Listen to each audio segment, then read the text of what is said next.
My name is Ahmad Makari, and I am the co-founder of the Workshop Dxb. We specialize in the screen printing process. That's what we like to focus on. We do different kind of materials, so fabrics, papers, woods, anything that is flat basically.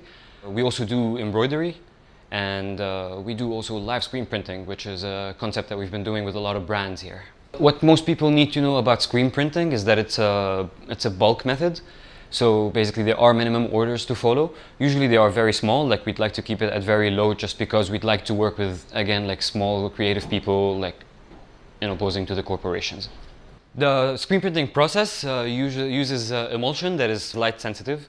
So basically once exposed to light, all the chemical is gonna burn, except wherever your positive film is. After that, we go into the exposure, of course, then we wash off whatever didn't expose basically, and that's how we get our film, our screen.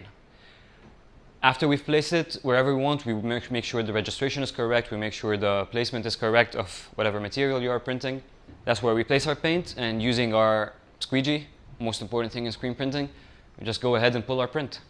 What we'd like to do mostly with screen printing, we'd like to work one-on-one with all our clients, basically just because we need to reach that level of exposing screen printing more to the masses and removing it from that industrial bubble it's in.